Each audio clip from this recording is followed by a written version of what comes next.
round 2 of the Blake Lively and Justin Baldoni feud. If you haven't already, make sure you check out part 1. We covered all of the press drama, everything that happened in the press tour of It Ends With Us, the Colleen Hoover movie. So I'll link the episode down below if you missed that one. I think it came out maybe around August last year. But today we will be going through the complaints filed by Blake Lively and Justin's former publicist Stephanie Jones against Justin Baldoni.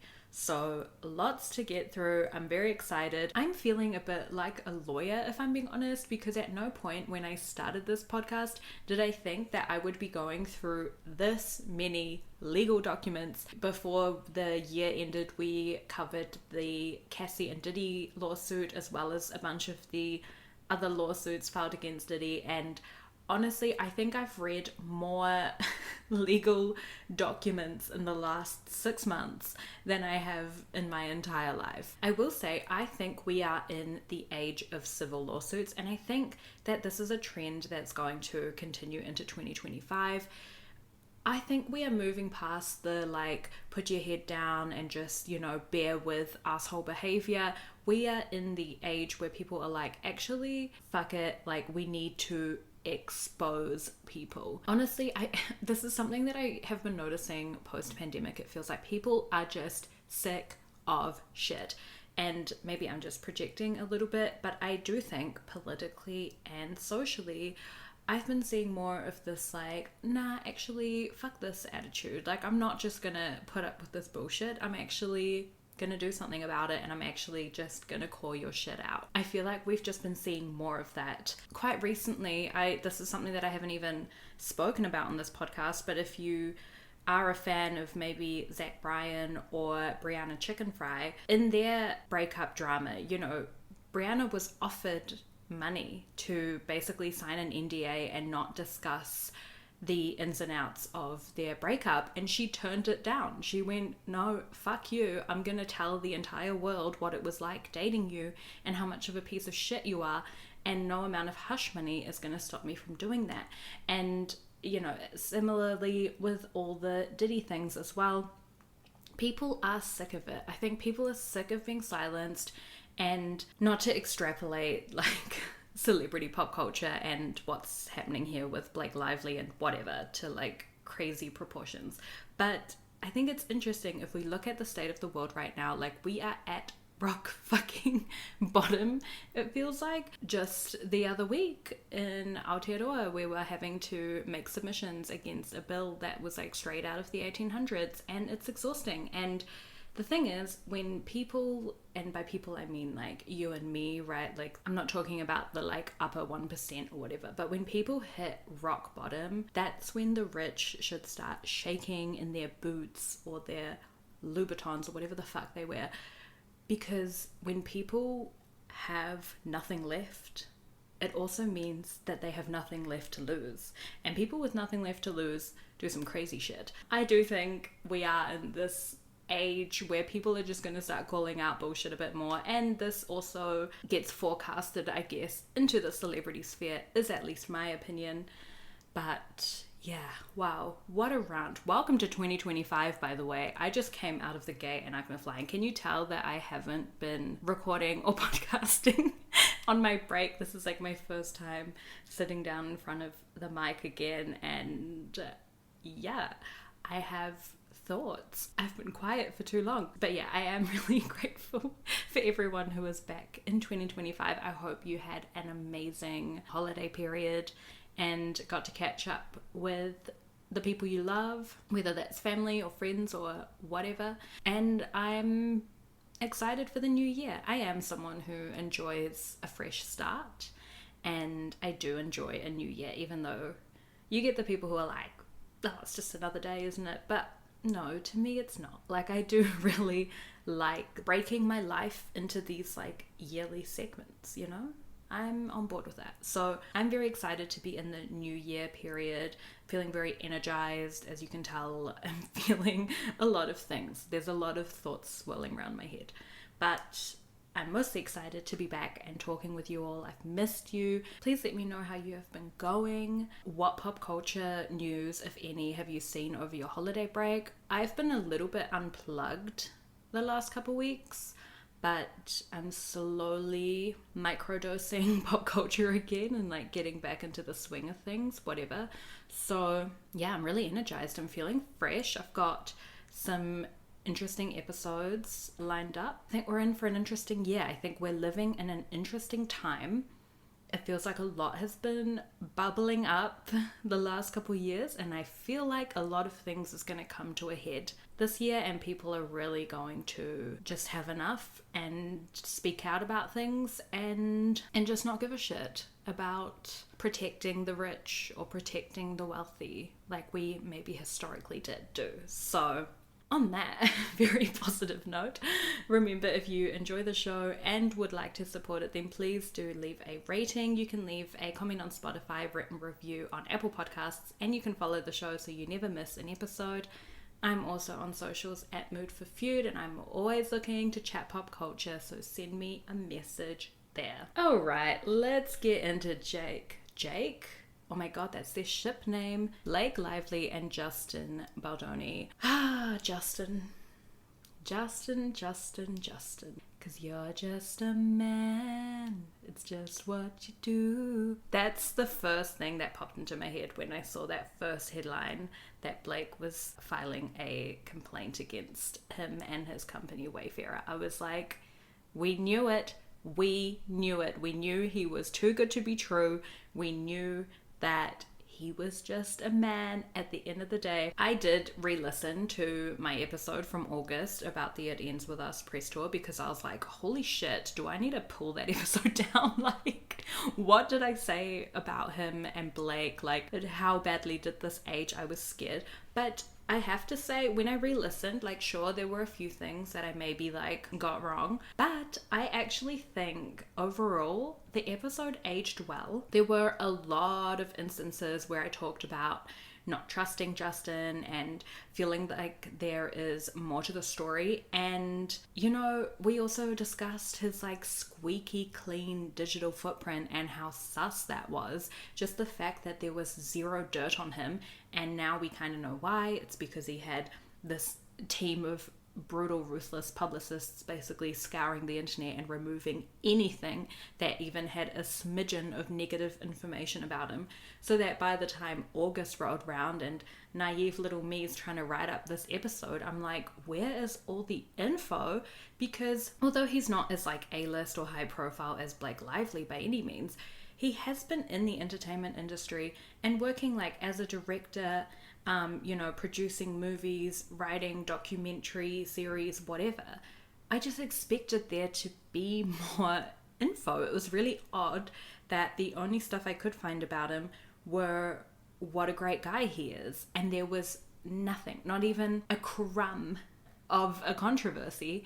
And, you know, when I see something like that from someone who has been in you know, adjacent to the entertainment industry for the amount of time that he has been, for, you know, well over a decade, the alarm bells were ringing. And yeah, I do think that we called that out and acknowledged that, and like, we were onto it, guys. You know, I also said that it wasn't fair how the internet was dogpiling on Blake, especially around stuff that she did well before the press tour even started, and how I wanted to hold her accountable for her actions during the tour but not crucify her for mistakes from a decade ago, whatever. And I still agree with that sentiment. Even now, even after all this information has come out, which we will be going through, I don't think she is fully absolved. And maybe that's harsh of me, I don't know. I am, if nothing else, a critic. I think most podcasters are, especially pop culture podcasters. Like, very rarely you'll listen to a pop culture podcast and the person's just like, I love pop culture, all the celebrities can do no wrong and everything's amazing. Like, no, most of the time we are like holding people accountable, being extra critical, and maybe being a bit of a fucking buzzkill. But like, I will say, even though I hope that Blake and honestly everyone else who has had the misfortune of working with Justin, I hope they will get their justice, but I do also think we should still hold her accountable for parts of that press tour. Anyway, I'll stop being annoying now. God, what are we? We're like 15 minutes in and all I've done is rant at you. I'm so sorry. It's just been so long. I've like, you know when you meet up with a friend and you haven't talked to them in a while and then you just ramble at them for like an hour and a half? That is how I feel. I feel like we haven't talked in so long and I just have so much to get off my chest. The next episodes will probably be more coherent, whatever. So what's happened since we last spoke about Blake and Justin? Where we last left things, Justin, it had come out that he had hired Melissa Nathan, the PR crisis manager, who also very infamously handled the Johnny Depp and Amber Heard case, working for Johnny's team. And people were, you know, raising an eyebrow a little bit at this decision. It was also kind of coming out that there was potentially going to be more to the story than what we had seen so far. There were like murmurings or inklings of it, I guess.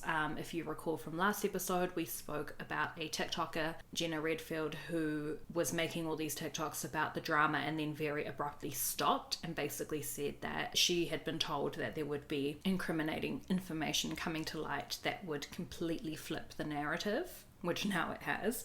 So she was correct, and so she kind of just went radio silent on the internet. We also had the fact that none of the other cast members were following Justin on socials. None of them were wanting to be seen with him during the press tour. We had his like former co-host from his podcast who was only posting photos with Blake and not even mentioning Justin's involvement with the film. We had that statement released by Brendan Sklenner, who played Atlas in the movie, basically saying like, do not come for the women who made this film, which I guess indirectly is saying maybe you should go for the men who were involved instead. Yeah, so that's kind of where things left off. On the 9th of December, Justin was also awarded a 2024 Voices of Solidarity Award from Vital Voices, which is a not-for-profit organization combating sexual and domestic violence. So he was very much, like, the sentiment was that he was an amazing advocate for sexual violence, specifically against women, and he was still very much being celebrated as kind of like a champion in this space and for being someone who leads social movements and social conversation, yada yada yada. Then on the 21st of December, which honestly, like, what was that timing? That was like within 24 hours of Mood for Feud going on Christmas break. I was ready to like log off. I was muting all of my social media accounts so I could have a break.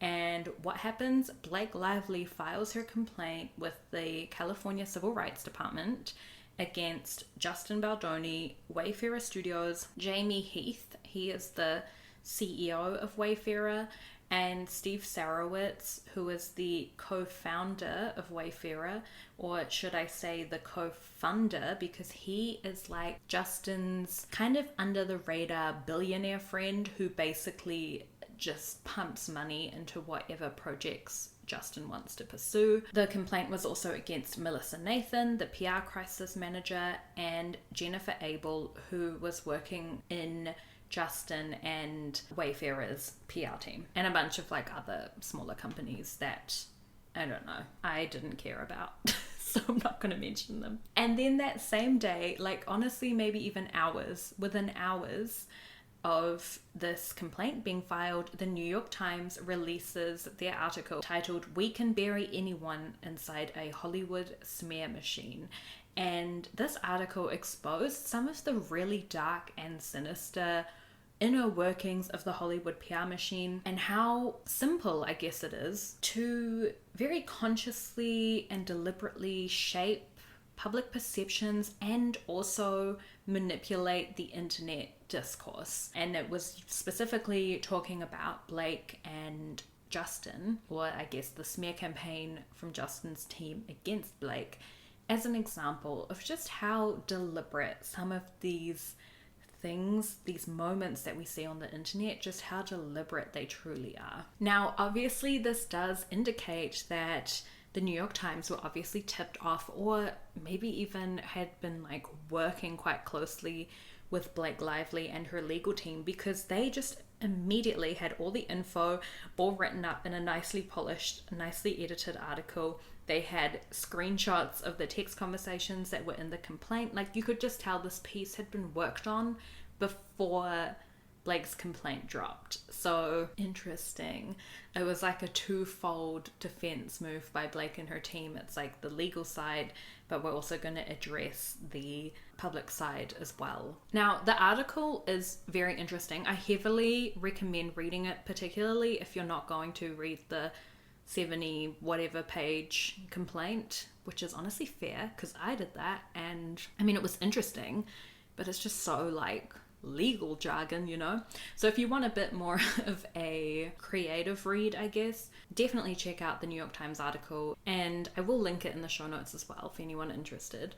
I think it just really is a sobering read, because although we know that this stuff happens all the time, right? Like, we know that the content that we see on our feeds is curated. We know that PR teams have ways of manipulating social perception by basically just like pumping a bunch of one narrative into the internet and making sure that it becomes the dominant narrative in the internet. You know, the more you see something, maybe the first time you see an article saying there were creative differences between Blake and Justin on set, you're like, okay. Then you see it a second time and a third time and a fourth time, and then on the fifth time you're like almost taking it as fact, like, no, they're just, that was it, there were 100% creative differences on set. I don't even need to question it, because not only have I seen that once, I've seen that 6, 7, maybe even 20 times by now, and now I'm seeing one that says there were creative differences on set and it was because Blake was difficult to work with, and I'm just going to keep accepting all these other bits of information because they fit with the very first narrative I got told, which was there were creative differences on set.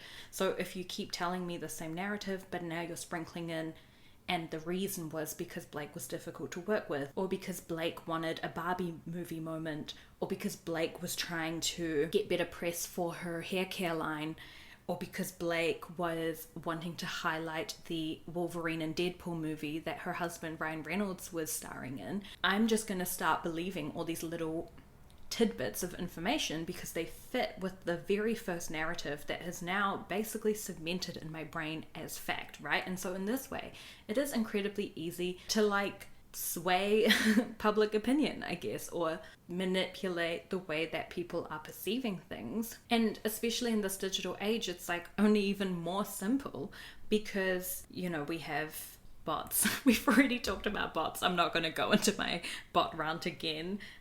If you do want to hear it, don't know why you would, but we talked about bot content in the Mood for News episode, the last one in 2024, when we were discussing Drake and Kendrick. So, you know, we have bot content which drives up virality and again pushes a dominant narrative, but we also have apps where the algorithm is curated for us. And I think this is almost like a key characteristic that allows this type of social manipulation to happen.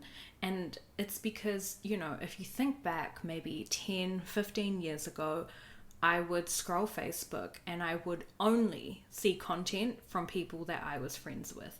There was no random fucking post from someone that I've never even heard of. It was like the content you saw was the content that you very deliberately and consciously signed yourself up for.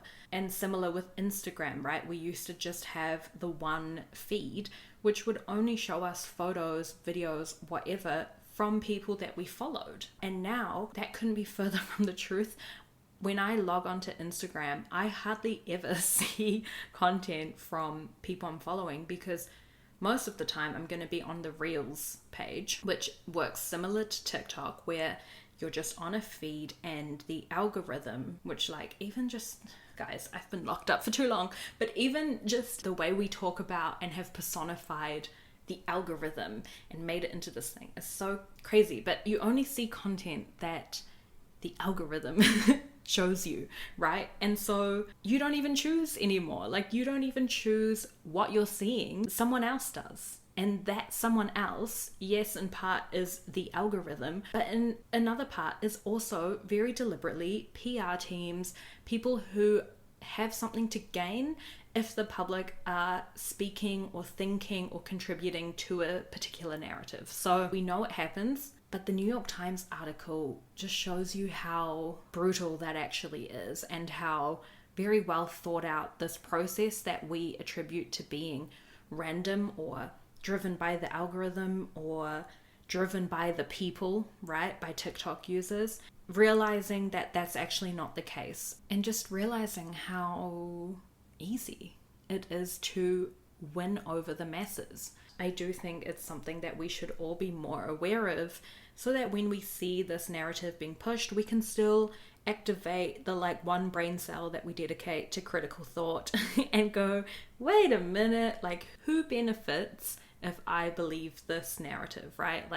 Why do I think this particular story is coming up on my feed in this way?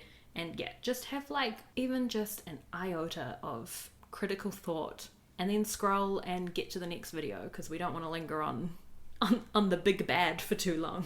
Anyway, let's get into Blake's complaint. Her complaint was for sexual harassment, retaliation, failure to investigate, prevent and or remedy harassment, aiding and abetting harassment and retaliation, intentional infliction of emotional distress, negligence, false light invasion of privacy, interference with prospective economic advantages. So a whole bunch of obviously bad stuff, bad shit, and we will break that down further now. So Blake's complaint states that the conduct on set was so bad by Justin, but also Jamie Heath, Wayfarer Studios, and Steve Sarowitz. She said that the conduct was so bad that it threatened to derail production. And so on January 4th, 2024, the key production staff, including Blake and Justin, held a meeting to basically address some of the hostile work environment factors of the film, and to basically lay some ground rules for how conduct was going to be upheld moving forward, because Blake and other cast members as well had made complaints about the work environment. So they came up with a list of conduct that would no longer be tolerated, and they had everyone at the meeting kind of agree to it or sign to it or whatever.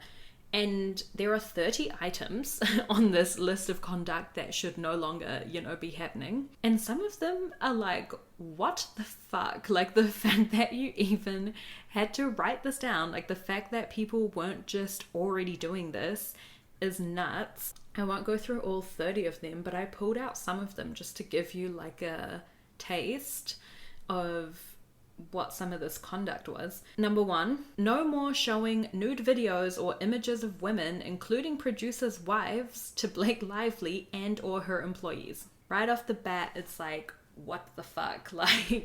Why is this happening? No more mention of Mr. Baldoni and Mr. Heath's porn addictions. No more descriptions of their own genitalia to Blake Lively. No more mentions of religious beliefs, and mentions of speaking to Blake's dead father. An intimacy coordinator is to be hired immediately, and they have to be present on set. No more filming of any Blake Lively nudity without a fully executed SAG compliant nudity rider in place. Now, I had a little look into this. The SAG, the Screen Actors Guild, basically has a set of rules that are in place for when there is nudity in a movie, and they're there to ensure that actors kind of have a bit of rights to push back against production or directors or whatever if they are uncomfortable. But it seems kind of a industry standard baseline, bottom line, this is what should be in place. And based on this list, it sounds like that wasn't even being enforced by Wayfarer Studios, which honestly to me that just comes across as incredibly unprofessional, and also just shows the lack of respect and regard that the people working at Wayfarer, including Justin, right, because he co-founded this production studio, it just shows the lack of respect that they have for the people they work with. We continue, no more entering Blake Lively's trailer when she is nude. And then the last one I wrote down, no more private multi-hour meetings in Blake Lively's trailer with Mr. Baldoni crying. I don't even know what has to happen for that to have to be written down like this. But I also cannot think of anything worse than being in my trailer trying to like catch a break in between scenes and having Justin there crying to me for multiple hours, as this thing says. So the complaint also lays out the marketing strategy for It Ends With Us. This is something that I found particularly interesting because they actually, as part of the exhibits that they submit the marketing plan for the It Ends With Us movie that Blake and Justin and, you know, Wayfarer kind of signed to, and all the actors promoting the film were like under a contractual obligation to follow this marketing strategy. And the reason I find this so interesting is because it gives us a little glimpse of what Blake would have been given as her resource, as her kind of, this is what you should be following during the press tour. And it maybe, again, not absolves her completely, but it maybe just gives us a little bit of a glimpse into why she might have been dismissing the movie's heavier themes of domestic violence, which is in large what most of the internet critique was about. So the positioning statement for the marketing strategy was, whether you have read the book or not, this is the perfect movie to see with your friends or anyone in your support system. Women all rely on their sisters, mothers, girlfriends, etc. for support as they navigate the ups and downs of life. And so this is the perfect film to share the experience with those in the support network. Translating that positioning statement to Blake Lively's grab your friends and wear your florals, you can kind of see how she arrived at the decision to say grab your friends, because when she reads the positioning statement, she's like, oh yeah, this is a movie you're meant to like watch with your support system. But instead of like making that come across, her team or she or whoever condenses it into this one punchy grab your friends and wear your florals, which doesn't at all indicate like the original intent, which is this is the perfect film to share the experience with those in the support network. It's like none of that comes across with a very flippant grab your friends. Now, interestingly, in the what to avoid section of the marketing strategy, it said that people should focus more on Lily's strength and resilience as opposed to describing the film as a story about domestic violence. Avoid talking about this film that makes it feel sad or heavy. It's a story of hope. Now, I feel like this is specifically the section where a lot of people online have been, you know, apologizing to Blake or saying, you know, we misread the situation, we misjudged it, whatever. She was just doing what was on this marketing strategy. I'm still going to be critical, okay? I don't want to be a hater, but like, I'm still going to stand by what I said earlier because, okay, for a number of reasons. Number one, while the strategy said focus more on Lily's strength and resilience, instead of describing the film as a story about domestic violence, it didn't say you weren't allowed to mention domestic violence at all. It just said focus more on Lily's strength and resilience rather than being all doom and gloom about it, because at the end of the day, probably no one wants to go watch a film where they're going to get bummed out. Like, I do understand the marketing strategy saying this is a story about hope. This isn't a story about suffering or whatever. But if I think about it, you can, in my mind at least, still talk about domestic violence and such and still portray or frame the issue in a way that's like, but this movie is about resilience, strength, and hope.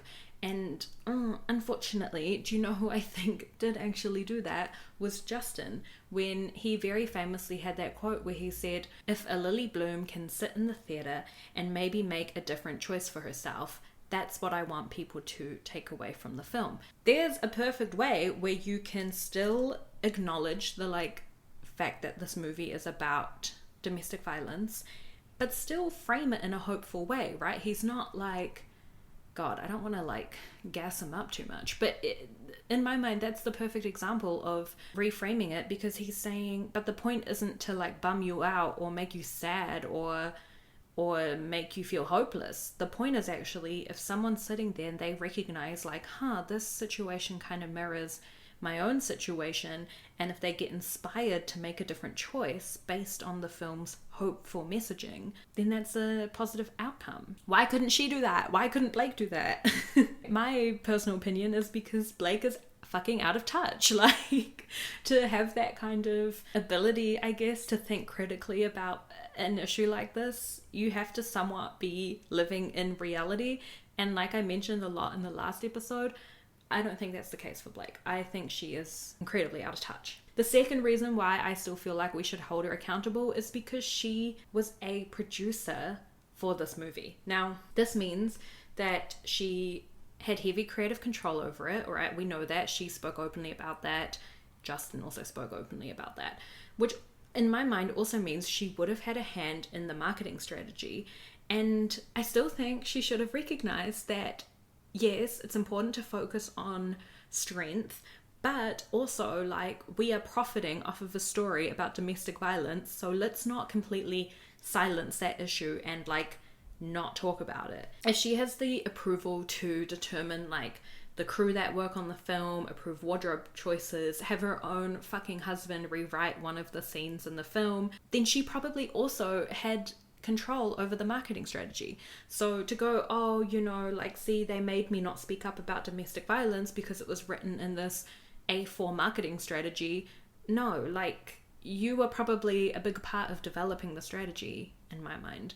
And, you know, I'd love to know, did they even go and talk with survivors or talk to organizations who work with domestic violence survivors and ask them what would be the best way for us to use our mega platform to assist you with this issue? Like, how can we bring some of these important key messages to life? You know, I'd love to know, did they even do that? So yeah, interesting. I see a lot of people like, I'm so sorry, Blake, for what I said, which also I was like, damn, what were you guys doing? Because, like, obviously I talked on my podcast too, but nothing I said was, like, to the point where I now feel like I have to fall to my knees and apologize. So Blake's complaint goes on to say that even though Justin and the whole cast, herself included, were under contractual obligation to follow the marketing plan, Justin deviated from it quite deliberately in an attempt to get ahead of the narrative for why the whole cast was unfollowing him, and that this was basically step one in Justin's very targeted, conscious, and deliberate effort to socially manipulate internet discourse and destroy Blake's reputation. And this is actually what I think happened. Like, I do think that Justin knew that potentially there were going to be murmurings about some of his conduct from him and his Wayfarer friends, you know, some of the ways they were behaving on set. People would notice, obviously, quite quickly that the whole cast had unfollowed him, which just immediately ostracizes him. And so a really good way to get ahead of the narrative is to very consciously deviate yourself from the rest of the cast, and instead of making it seem like the cast outcasted him rather than him being the outcast, he was actually choosing not to be seen with them, whatever, because, you know, he was trying to market the film about domestic violence and they're running around with flowers and shit. So I do think now, looking back with a fresh perspective, it makes sense that this would have been one of the tactics that his PR team came up with. In the complaint, we see a text screenshot, and it's a message that Justin Baldoni sent to one of his PR team, Jennifer Abel, and in this he says, "Hey, just landed. What is the TikTok strategy?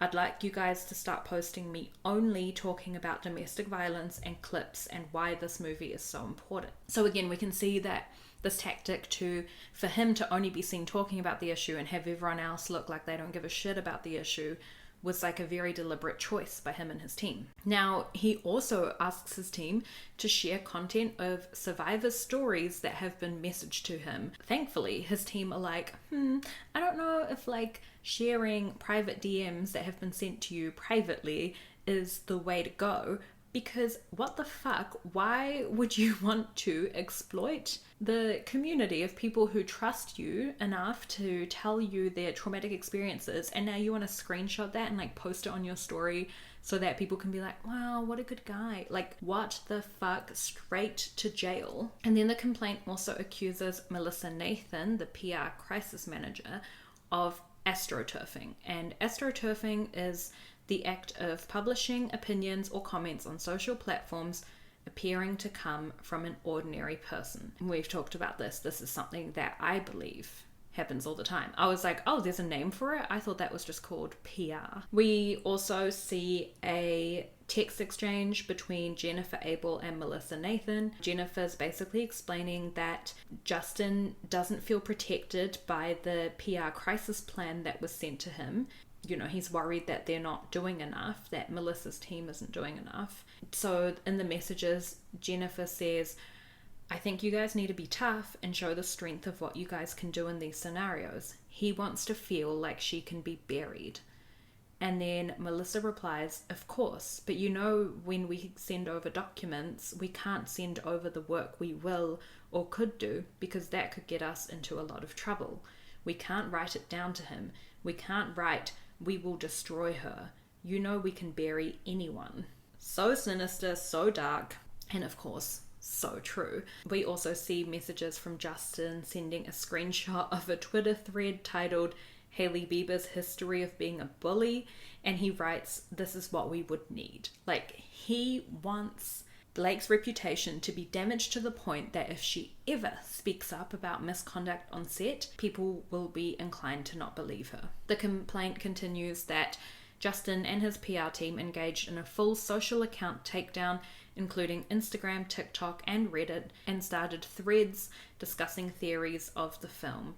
And then very interestingly, Melissa Nathan, there's a message screenshot from her saying all of this will be most importantly untraceable. And it's really interesting because both Melissa and Jennifer, they frequently mention these contacts that they have at news outlets like Daily Mail, Page 6, Hollywood Reporter, who they can lean on to further just manipulate the narrative that they're pushing. And this is another thing that I think we don't consciously talk about enough, but people in PR, they have their circles, they have their like favorite reporters, some who they've maybe been working with for the past decade, whatever, and like truly when people say you can't trust the news or the media because it's all biased, like it's 1,000,000,000% true, and everyone has their own agenda to push and they will use their contacts to push it. And you know, I was thinking back to some of the articles that were surfacing around the time of Justin making Blake feel uncomfortable on set, and they were so quickly minimized by other articles from Page 6, Daily Mail, etc. For example, there was one article discussing how Blake felt fat shamed by Justin, right? And very quickly we see other articles saying Justin was concerned about his back health and that's why he asked how much she weighed, because he was like concerned about lifting her up. Whereas when we read the complaint, the way that Blake retells that is that Justin was like hiring her weight loss coaches and like really inappropriately discussing her weight behind her back without her knowledge. And even when they were filming scenes that didn't even involve him lifting her up. Now, the complaint also details some of the power imbalances that were happening on set. So, for example, you know, with Justin and Jamie Heath holding such significant leadership positions between them, it was really tricky for Blake or even any of the other cast members to come forward and make a complaint, because Justin and Jamie held all the aces, basically. Like, you had Justin directing and producing, then you had Wayfarer Studios, which is co-founded by Justin, being the production studio, and then you had Jamie Heath, the CEO of Wayfarer, who is also like besties with Justin Baldoni. And I found this really interesting because I recall earlier when the press drama was happening, a lot of people were talking about Blake and Ryan tipping the power scales of the movie, and it was kind of framed in this way that Justin felt disempowered by Blake and Ryan because they're both such big A-list Hollywood stars. And now that I've actually like taken a fucking breath and thought about that, it's like, no, that makes no sense. Like, he is the director, and his production company that he owns and whose leaders are all his friends are the ones making the film, and his billionaire friend Steve Sarowitz is funding the film. So yeah, when you actually stop to think about it for a hot minute, it's like, yeah, Justin had way more power on set than Blake did. And it's to the point where like probably none of the other cast members even felt comfortable going up against that. And the only reason Blake is the one speaking out is because she is more in that privileged position of power with, you know, her and Ryan's backing in the entertainment industry. I mean, if Blake never works on another movie again, her and Ryan are going to be fine. Like, they're not going to be financially brought down by that. Whereas some of these other actors in the film, they don't have the luxury of, you know, getting a black cross against their name in Hollywood. The complaint also detailed some of the sexual misconduct on film, including, you know, Justin improvising kissing scenes and going well beyond things that had been rehearsed. For example, like sucking on Blake's lips or even biting them in some instances during a scene. He would sometimes speak out of character when they were filming these intimate scenes together, specifically scenes where there wasn't any dialogue or they knew that there would be music playing over the top. He would like say stuff to her as Justin, which of course that's alarming, right? Because it's like, these are our characters acting, like we're not engaging in this intimate behavior ourselves. He also added extra graphic content to the film without Blake knowing, including a scene depicting her orgasming. You know, when she signed on to the film, she obviously would have had a draft script that she approved or signed on to, but adding like graphic content to that script, that is something that you need to like have a conversation with the person about before you just write that kind of stuff in, right? Now, Blake says that he wanted this scene depicting her orgasming because he was making the film through the female gaze. How often do women in a hetero relationship see another woman's face while she comes? Like, how is that the female gaze? Like, I don't know if I'm being dense here, but like seeing a woman's face orgasming, to me that's like not at all the female gaze. If anything, I would kind of argue that that might be the male's gaze even. And do you know what is the female's gaze? I'll tell you, Justin, this is what you should have written in if you wanted more of that female gaze, whatever. To me, anyway, female gaze is like when your partner's like washing dishes and you see their like veins moving on their hands or their forearm muscles tensing while they're scrubbing a dirty pot. Okay, name something sexier than that. Not Blake Lively coming. Like, what the fuck? Anyway, he also tried to keep in a scene of his and Blake's characters climaxing at the same time, and he says it was important for him that this stays in because he and his partner do this all the time. I have news for you, Justin. And he does date an actor, by the way, or he is married to an actor, by the way, so who's gonna tell him? There was undiscussed nudity for the birth scene, and also the scene depicting Blake's character giving birth was filmed on an open set despite there being nudity. So what that means is people were coming and going, you know, from the set that weren't essential personnel or whatever. So normally when you're filming nudity or nude scenes, intimate scenes, whatever, you would have a closed set, meaning only the people who really need to be there are going to be the ones that are there. And this was apparently not the case for this. You had Jamie Heath there, apparently Steve Sarowitz was there as well. It's just like all these people that don't actually need to be there. They're not manning a camera or holding a boom or whatever. Justin and Jamie would also speak about their sexual experiences in front of Blake and, you know, how they would pass women between them. They'd also discuss their porn addictions. And again, like we're not sitting around having a beer with mates, like whatever. Not that this is the type of stuff that I discuss with my mates, but you know, let's say that this is what Justin talks about in his off time. Like, we are at work and it's so inappropriate. Justin would also make comments like telling other female cast members that they looked sexy, which made them feel uncomfortable. And yeah, I think it is important. The complaint covers stories not just from Blake. It also involves stuff that she heard from other cast members, or like behaviors that she witnessed towards other cast members. So I think this does also give it a bit more weight, because we can quite clearly see this isn't just some kind of retaliation from Blake's camp. There were more people involved. And then the complaint also details some of that press manipulation work that was happening by Justin, Wayfarer, and their PR crisis team. It was saying it was important for Justin to get ahead of the narrative. We also have a message from Justin to Jennifer Abel saying, "I want to have an offensive move showing my neurodivergence and some of the attributes that come with it so that I can start talking about it.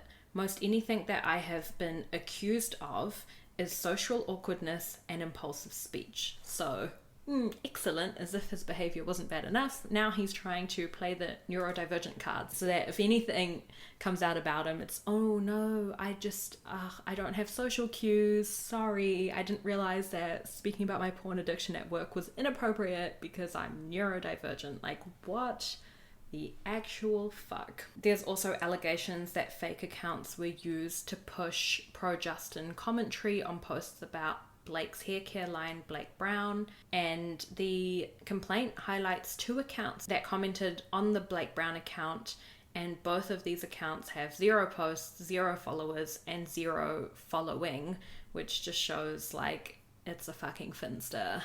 It's not, a real person's account. And it also accuses Melissa Nathan and her team of pushing stories to smear Ryan and Blake's names. And we did definitely see that happening, like I mentioned in the last episode as well. People were really dogpiling on Blake and Ryan and pulling up articles from 2008, 2012, whatever, of things they had said or flippant comments they'd made or times they were rude. And let's not forget, these things did actually happen, right? Like, for example, the fact that their wedding took place on a plantation. Like, that is something that Blake and Ryan did. So again, I don't think they're completely guilt-free, whatever. But I do also believe that Melissa Nathan could have potentially been the reason for why a lot of these things were being surfaced at this time. Like, it's a convenient time to be talking about it. Now, Blake's wasn't the only complaint made against Justin. His former PR manager, Stephanie Jones, she made a complaint on the 26th of December against Wayfarer, and it was really targeted at Jennifer Abel and Melissa Nathan. So Stephanie's complaint alleges that she was the former publicist for Justin and Wayfarer, and that during the course of this It Ends With Us press drama and the, smear campaign against Blake, people were telling Justin and the Wayfarer team that Stephanie was the one leaking articles about there being creative differences on set to news outlets. And she says that this is completely false. She did not engage in any of that kind of behavior, but that because there were these rumors circulating to Justin and Wayfarer that she was basically doing like some double agent shit, it eventuated into them moving their business from Stephanie Jones and her PR company and signing up to a brand new PR company created by Jennifer Abel. Now, Jennifer Abel used to be an employee of Stephanie Jones's PR company, right? That's how she was working with Justin Baldoni. She was hired by Stephanie's company. And then somewhere along the way, Jennifer decided, I don't need to work for this bitch Stephanie. I can just make my own company. And wouldn't it be great to have a nice client, preferably someone with a billionaire bestie who can pay me lots of money? And so, allegedly, according to Stephanie in her complaint, Jennifer and Melissa Nathan came up with this plan to basically drive a wedge between Stephanie and Justin and his team, make them distrust Stephanie, make them fire Stephanie, and then Jennifer would leave her job at Stephanie's PR firm, set up her own one, and one of her first customers would be Justin and Wayfarer. And this is exactly what happened. Except, of course, for the fact that somehow, and the complaint doesn't really go into it, but somehow Stephanie got like an inkling that she had a rat. She sniffed out that there was something happening with Jennifer Abel, and she actually terminated Jennifer's employment. And then when Jennifer returned the work phone, that is when Stephanie saw like messages and stuff basically confirming everything that happened. And I think this is how we got all those messages, because that was one of the questions, right? When Blake's complaint dropped and the New York Times article got posted, everyone's like, how did Blake get private messages between, Justin and his PR team? How did she get a hold of this?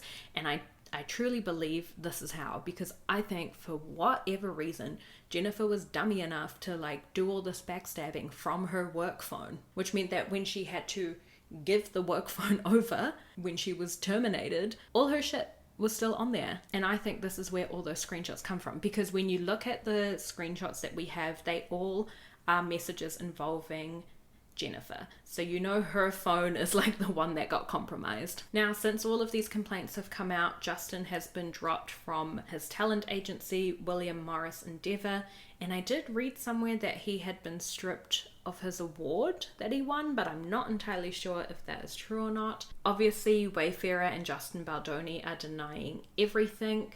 Brian Friedman, he's the attorney for Wayfarer, he made a statement to the Times saying, "It is shameful that Ms. Lively and her representatives would make such serious and categorically false accusations against Mr. Baldoni, Wayfarer Studios, and its representatives, as yet another desperate attempt to fix her negative reputation, which was garnered from her own remarks and actions during the campaign for the film, interviews and press activities that were observed publicly in real time and unedited, which allowed for the internet to generate their own views and opinions."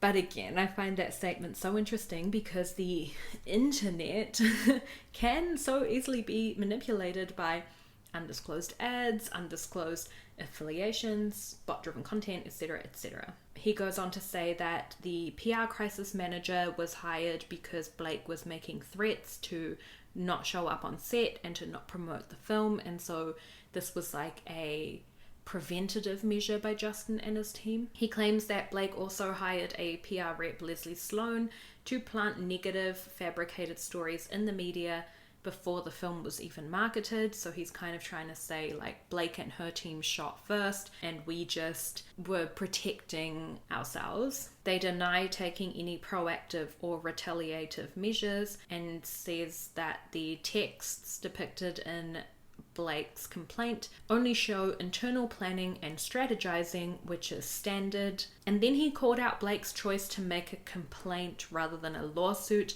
and he basically says that the reason she did this was to spare her from the scrutiny of the discovery process. But that comment aged poorly, because on the 31st of December, Blake did actually file a lawsuit, and apparently the complaint was like the first step in the legal process. Like she couldn't file the lawsuit without first filing the complaint. I don't know, I'm not a lawyer, but that is what Blake's team is saying is the reason why the complaint came first. But they are taking this to court. Like they've filed the lawsuit and they're confident enough in their evidence to hold it up to the scrutiny of the discovery process. Now, interestingly, that same day, 31st of December, Justin Baldoni also files a lawsuit. It's not against Blake though. It's against the New York Times for their article, and he's suing them for $250 million for libel, fraud, and false light invasion of privacy. I didn't read through all of Justin's lawsuit, I'll be honest. I was a bit legaled out by then, but he does provide some like additional context or information, I guess, to some of the screenshots used by Blake in her complaint, and he also gives context to some of the stories that she brought up. So for example, in Blake's complaint, one of the stories she said was when they were filming the birth scene, Blake claims that Jamie Heath, the CEO of Wayfarer, came up to her and unpromptedly showed her a video of his wife giving birth. Obviously his wife was like nude in this video, and Blake was uncomfortable about seeing that and said like, is your wife even comfortable sharing this kind of stuff? And he said, oh yeah, she doesn't get weird about stuff like that, which in the complaint Blake said then made it feel like she was being weird for not wanting to be shown this video unprovoked. Now in Justin's lawsuit, he retells that moment, saying that the video of Jamie's wife giving birth had been shown during creative discussions for the birth scene, kind of to be used as like inspiration for how the scene would play out, and that it was not unprompted. In Blake's complaint, she brings up a time where Justin came into her trailer while she was breastfeeding, and again, uninvited, unprompted, and that this was obviously inappropriate. And so in his lawsuit, Justin shows a text exchange between him and Blake where she sent him a message saying, I'm just pumping in my trailer if you want to work out our lines. Now I will just say, pumping is different to breastfeeding, right? So in my mind, these are almost two separate occasions, because now again, not an expert, I'm not a mum, but I think that you can pump like with your top on. Mood for feud moms, speak up in the chat. But I'm pretty sure you can like pump while you're still covered up, kind of. Whereas like breastfeeding is a bit harder because you're holding your baby. Yeah, anyway. So I didn't think that really did what he thought it was doing. He also says that the Times overlooked Blake's publicist, Leslie Sloan, releasing stories discussing that Justin was a sexual predator and that there were multiple HR complaints during production, which Justin's team is denying. Justin's lawsuit also includes messages from him showing that they were not planning a smear campaign. So there's a text from Justin saying, the thing I'm more worried about is that they think we are planting these stories, which is obviously not true. And then there's another text exchange when Melissa Nathan shares a post from page 6, which is detailing that Blake has come under fire for using a transgender slur in 2012. Justin replies to this post saying, how can we say somehow that we are not doing any of this? It looks like we're trying to take her down. Justin was worried that people would think the page 6 post about Blake was coming from his team. Now, I thought this was interesting also because the reason Melissa Nathan had actually sent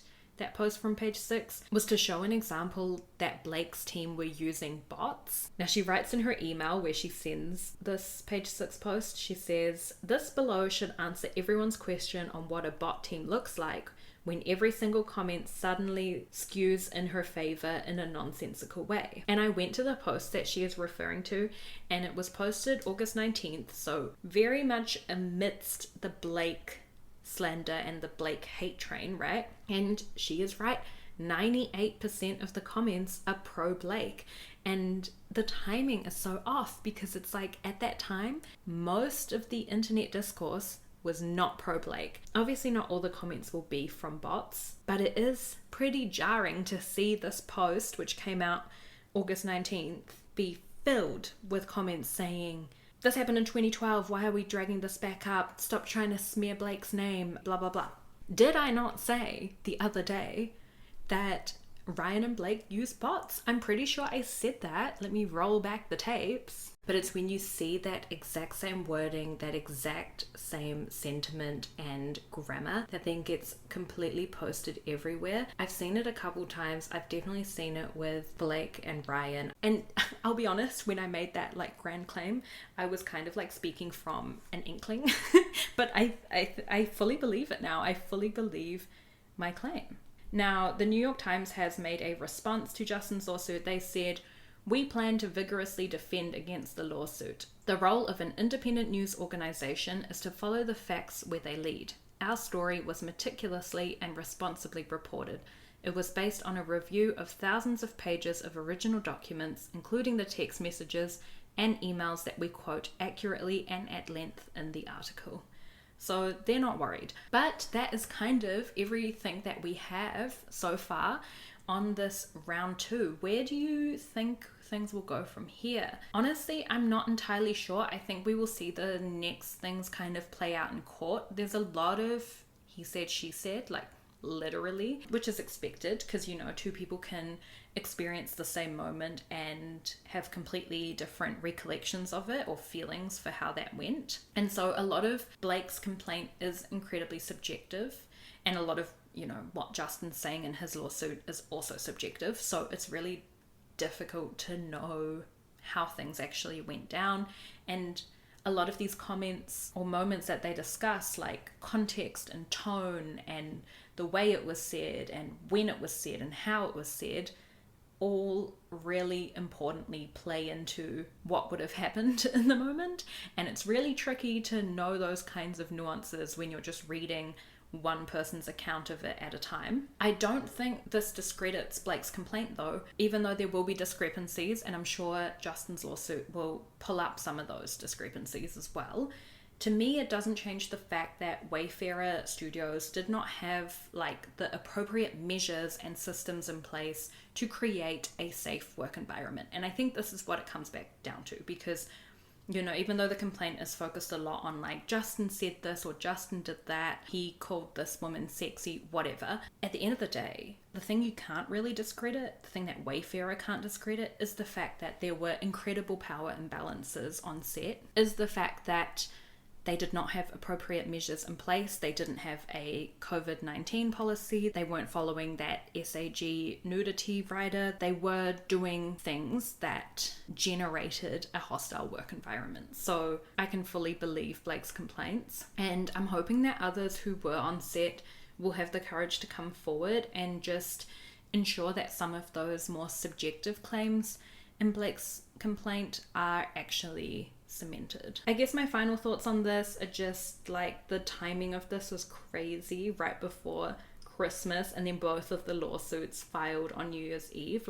What was the reason for that timing? I'm not entirely sure. I do also still think that the takedown or the smear against Blake Lively was so successful because she is the perfect villain, and this is something that we discussed in the last episode. I do really think a big part of Melissa Nathan's success in driving this PR crisis against Blake is just because she does make a great villain. You have to admit, you don't really have to convince someone that Blake Lively is a bad person. They're going to be inclined to believe you before you're like, wait, no, I have all this evidence. They're like, say less, I already believe you. She's a woman, she's white, she's rich, she's a Nepo baby. I'm already on board.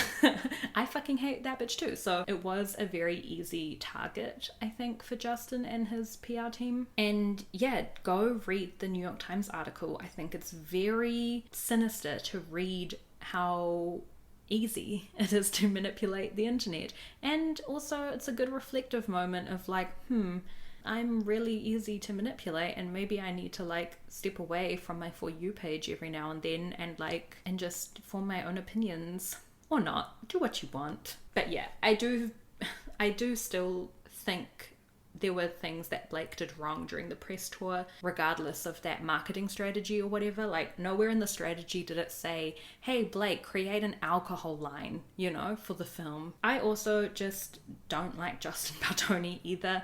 I feel way more confident saying that now. In the last episode, I was a bit worried I came across as a bit of a man-hater because I was so critical of him, and at the time we really didn't have anything concrete for that opinion.